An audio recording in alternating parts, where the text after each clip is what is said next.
Okay, so we were discussing that the contribution of the disciplines of other fields to the field of OB, कि OB के अंदर बाकी fields का क्या contribution है. तो psychology है, sociology है, हमारे पास social psychology है, anthropology है और political science है. इसके अलावा भी काफ़ी fields हैं जिनका contribution है, लेकिन इनका बहुत ज़्यादा contribution है हमारे OB के अंदर, ठीक है. तो हम ये देखेंगे कि यार ये पहले तो ये समझते हैं कि ये साइंसेस क्या हैं और ये कैसे कंट्रीब्यूट करती हैं. तो साइकोलॉजी जो है वो it's all about measuring the behaviour of the people. आगे हम इसको डिटेल में भी डिस्कस करेंगे. सोशियोलॉजी में हम ये बात करते हैं कि सोसाइटी कैसे इंटरेक्ट करती है आपस में और क्या कहते हैं और लोग यानी कैसे आपस में इंटरेक्शन करते हैं, इंटरपर्सनल स्किल्स के मुतालिक है.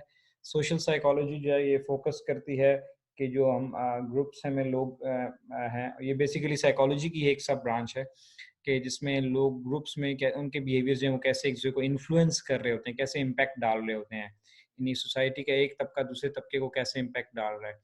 और इसी तरह एंथ्रोपोलॉजी के अंदर हम ये बात करते हैं कि जी सोसाइटीज़ फॉर्म कैसे होती हैं, कैसे लर्न करती हैं और ग्रो कैसे करती हैं. एंड पॉलिटिकल साइंस में हम पॉलिटिकल जो पावर्स हैं इनके ऊपर बात करेंगे. तो अगर आप ये देखें तो ये सारी किसी न किसी तरीके से हमारे ओबी से रेलेवेंट हो रही हैं. अभी हम इनको इंडिविजुअली भी डिस्कस करते हैं तो फिर आपको ज़्यादा अंदाज़ा हो जाएगा. सबसे पहले हम ले लेते हैं साइकोलॉजी को, ठीक है जी.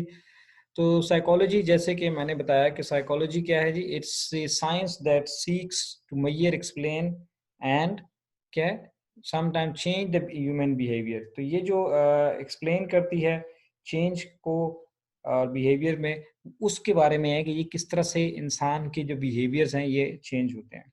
अब इसका रेलेवेंस हमारे ओबी के साथ क्या होगा, हमारा इसके ऊपर ज़्यादा फोकस होगा. तो psychology basically it's a two words, psyche and logy, right. तो साइकी का मतलब है सोल या स्पिरिट, ठीक है ना, यानी रूह. तो हम इसको सादा लफ्ज़ों में माइंड ले लेंगे, ठीक है. तो माइंड एंड लॉजी कहते हैं साइंस, यानी ये basically it's all about the mind. हम कहते हैं ना कि यार ये बंदा साइको है, ठीक है ना, या इस ये तो मुझे साइको लग रहा है, इसको कोई साइकिक इशू है. तो गोया कि इसके माइंड के साथ कोई प्रॉब्लम है क्योंकि ये वियर्ड बिहेवियर करता है. पता हमें कैसे लगता है कि जब उसका बिहेवियर अजीब सा होता है तो हम ये कहते हैं यार इसका जो दिमाग जो है ना इसमें कोई प्रॉब्लम है, कोई स्क्रूज के ढीली हैं, तो हम कहते हैं यार साइकिक है या इसको कोई साइकेट्रिस्ट की ज़रूरत है वगैरह वगैरह. तो ये क्या है, organizational behaviour studies human behaviour which is concerned mainly with the psychology of the people. अब हमारा जो ओबी का जो सब्जेक्ट है ये है ही सारा बिहेवियर के ऊपर. इसका नाम ही बिहेवियर है. बिहेवियर किन लोगों का, ऑर्गेनाइजेशन में काम करने वाले लोगों का बिहेवियर. तो वो हमने पहले बताया कि हम इसको इंडिविजुअल लेवल पे भी डिस्कस करेंगे, हम इसको ग्रुप लेवल पे भी देखेंगे और ऑर्गेनाइजेशन लेवल पे भी. तो गोया और ओबी के अंदर साइकोलॉजी का बहुत बड़ा अमल दखल होगा और जिसकी अंडरस्टैंडिंग साइकोलॉजी की बेहतर है उसकी अंडरस्टैंडिंग ओबी की भी बेहतर होना बड़ा आसान है उसके लिए, ये समझना, ठीक है. क्योंकि अच्छा साइकोलॉजी के अंदर फिर बहुत सारी ब्रांचेस हैं, क्लिनिकल साइकोलॉजी है, एक्सपेरिमेंटल साइकोलॉजी है, ठीक है, पैरासाइकोलॉजी है, इंडस्ट्रियल साइकोलॉजी है. तो हमारा जो ज़्यादा रेलेवेंस है वो इंडस्ट्रियल साइकोलॉजी के साथ है क्योंकि हम कंपनीज की, फर्म्स की बात करेंगे कि फर्म्स के अंदर, ऑर्गेनाइजेशन के अंदर जो रहने वाले लोग हैं उनके जो बिहेवियर डिफरेंस हैं उनमें कौन कौन से ऐसे बिहेवियर हैं जिनका जो जिनमें कौन कौन से फैक्टर्स हैं जो साइकोलॉजिकल हैं. तो इसका चूँकि ये काम ही होता है तो ये इसमें हम बात करेंगे फिर लर्निंग की, इसमें बात करेंगे मोटिवेशन की, पर्सनैलिटी की. ये अब अगर आप जो देख रहे हैं ये तकरीबन ये सारे हम एज़ ए चैप्टर डिस्कस करेंगे. लर्निंग हमारा अगला चैप्टर में आएगा, मोटिवेशन हमारा होपफुली 6th 5th चैप्टर होगा, पर्सनैलिटी 4th नंबर चैप्टर है, ठीक है. इसी के अंदर हमारे इमोशंस वगैरह हैं, ठीक है. तो ये चीज़ें भी इसमें आ जाएँगी. एंड देन लर्निंग, ट्रेनिंग है, लीडरशिप इफेक्टिवनेस है, जॉब सैटिस्फैक्शन है, इंडिविजुअल डिसीजन मेकिंग, परफॉर्मेंस वगैरह. ये अब देखिए सारे बिहेवियर रिलेटेड इश्यूज हैं. अब अगर हम इसमें लर्निंग को ही ले लें जो खैर इंशाल्लाह हम तफसीलन अगली चैप्टर में फिर एक्सप्लेन करेंगे उसको. तो learning is all related to your mind. Motivation कहाँ होती है, मोटिवेशन भी आपके जहन में होती है, इधर यू आर मोटिवेटेड और नॉट मोटिवेटेड. तो ऑर्गेनाइजेशन में जो लोग बिहेव कर रहे हैं हमें ये समझना पड़ेगा कि यार इनकी लर्निंग कैसे इफेक्ट हो रही है या कर रही है अब इनकी प्रोडक्टिविटी को। अब हम सादा लफ्ज़ों में कहते हैं ना कि यार ये बंदा जितना मोटिवेटेड है उसकी प्रोडक्टिविटी इतनी अच्छी होगी। तो ज़ाहिर है अब मोटिवेटेड है तो मोटिवेशन के अंदर साइकोलॉजी का रोल है। फिर पर्सनैलिटी है, इस पे हम तफ़सीलन इंशाल्लाह चैप्टर 4 में बात करेंगे। लेकिन यहाँ पर ये समझ लें कि पर्सनैलिटी भी एक आपका क्या होता है, it's the total sum of your action and reactions. तो इसके अंदर आपका अपीयरेंस एज़ वेल एज़ आपका जो हिडन है, यानी जो माइंड है, आपकी सोच क्या है, आपकी अप्रोच क्या है, आपके ख़यालात क्या हैं, अफ़कार क्या हैं, नज़रियात क्या हैं, ठीक है ना? एक बंदा काम को इबादत समझ के करता है और एक बंदा काम को बेगार समझ के करता है। दोनों की प्रोडक्टिविटी में बड़ा फ़र्क होगा, दोनों के एटीट्यूड और बिहेवियर में बड़ा फ़र्क होगा। तो अब ये अगेन ये सारा साइकोलॉजी से रेलेवेंट है, ठीक है? इसी तरह इमोशंस हैं, परसेप्शंस हैं, आप दुनिया को कैसे देखते हैं, आप काम को कैसे देखते हैं, अपने सीनियर्स को के बारे में आपका क्या ख़्याल है, ऑर्गनाइज़ेशन के बारे में क्या ख़्याल है? यानी ये सारी चीज़ें इंशाल्लाह हम एक-एक करके सारी तफ़सीलन करेंगे। क्यों? कि ये सारी चीज़ें आके अल्टीमेटली इफ़ेक्ट करेंगी हमारे मीन्स एम्प्लॉइज़ की परफ़ॉर्मेंस के ऊपर, उसकी प्रोडक्टिविटी के ऊपर, ईदर पॉज़िटिवली और नेगेटिवली। तो ये देखिए सामने लिखा है इंडिविजुअल, तो ये वो सारा पोर्शन है जब हमने कहा था कि हम ओबी को इंडिविजुअल लेवल पे भी डिस्कस करेंगे।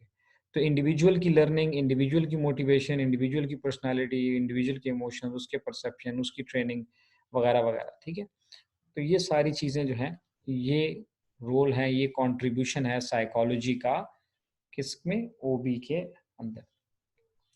नेक्स्ट आता है, अच्छा इसी में आप देख लें, आप शायद ये ना समझें कि यार ये मैंने छोड़ दिए हैं पॉइंट। एटीट्यूड, परफॉर्मेंस अप्रेज़ल मैंने आपको बता दिया कि इससे परफॉर्मेंस भी उसकी इफ़ेक्ट होती है। इन डिसीज़न कैसे करता है वो? बहुत सारे लोग हैं वो डिसीज़न नहीं कर पा रहे होते, तो वो भी कहीं न कहीं पर्सनैलिटी का भी इम्पैक्ट हो रहा होता है। एम्प्लॉयी की सिलेक्शन, ऑर्गेनाइज़ेशन एम्प्लॉयी की सिलेक्शन भी करनी है, तो अभी हम अगले चैप्टर में बताएँगे कि वो जॉब फिट कैसे बनाएगा। यानी उसकी जो एबिलिटीज़ हैं, जो स्किल्स हैं, उसका जो नॉलेज है, जो इंटेलेक्ट है, उसके साथ जॉब की जो मैचिंग है वो कैसे करनी है। तो यहाँ भी साइकोलॉजी आ जाएगी। उसकी काम का जो डिज़ाइन है, वर्क डिज़ाइन क्या है, तो वो उसको कैसे देख रहा है कि यार मेरा जॉब, अब बहुत सारे लोग ऐसे हैं जो कहते हैं यार हमसे इर्रेलेवेंट काम करते हैं। स्पेशली आप में से जो लोग ऑर्गेनाइजेशंस में काम करते हैं, जो प्रोफेशनल्स हैं, वो इस चीज़ को आसानी से समझ सकते हैं कि वो कहते हैं यार हम काम तो करना चाहते हैं लेकिन ये अ, हमारी जो जॉब जिस तरह से डिज़ाइन हुई है ये ठीक नहीं है। तो again it's a psychology how they are perceiving, you see, how they perceive, यानी परसेप्शन क्या है उनका अपनी जॉब के मुतालिक। और फिर work stress, and stress again is all about psychology, it's all about your mind. Stress जो आपके जहन में होता है, तो वो भी अगेन मैंने कहा कि साइकिक यानी दिमाग से, माइंड से रिलेटेड, ठीक है? तो अब कंक्लूड करते हैं। तो ये चूंकि साइकोलॉजी इन चीज़ों को डील करती है, तो यहाँ पर जितने भी ये वेरिएबल्स हैं ये हमारे ओबी का हिस्सा हैं। ये हम सब तफसीलन पढ़ेंगे आने वाले चैप्टर्स में। तो ये वो इंडिविजुअल लेवल पे जब हम डिस्कशन करेंगे ऑर्गेनाइजेशन की, उसके और उसके बिहेवियर की, तो वो क्या होगा, उसमें ये सारी चीज़ें आएँगी और ये सब साइकोलॉजिकल वेरिएबल्स हैं, साइकोलॉजी से रेलेवेंट है। तो साइकोलॉजी का ओबी के अंदर बहुत ही गहरा एम्फेसिस और इम्पैक्ट है। The next is sociology.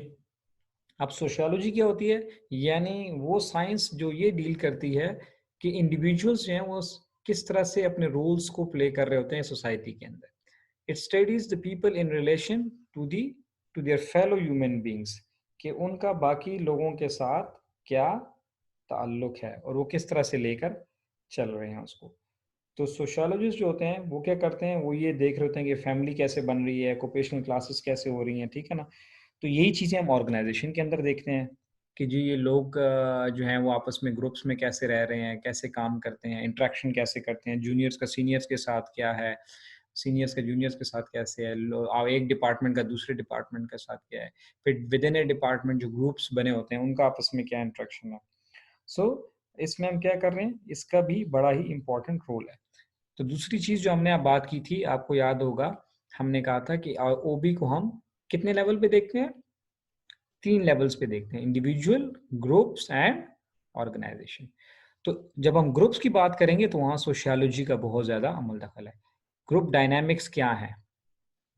Organisation में जो काम करते हैं वो ग्रुपिंग को बड़े अच्छे से समझ सकते हैं कि ग्रुपिंग्स होती हैं, मुख्तलिफ अच्छे भी बुरे भी जैसे भी हैं, ठीक है? टीम्स भी होती हैं, आपस में कम्युनिकेशन हो रहा होता है, फिर पावर होती है और पावर का कॉन्फ्लिक्ट है जी। कुछ जो लोग हैं वो ज़्यादा पावरफुल होते हैं ऑर्गेनाइजेशन के अंदर, कुछ कम पावर में होते हैं। फिर वो पावर को बैलेंस कैसे करना है, ठीक है? फिर उन्हीं पावर्स की वजह से डिपार्टमेंट्स के दरमियान कॉन्फ्लिक्ट्स पैदा होते हैं।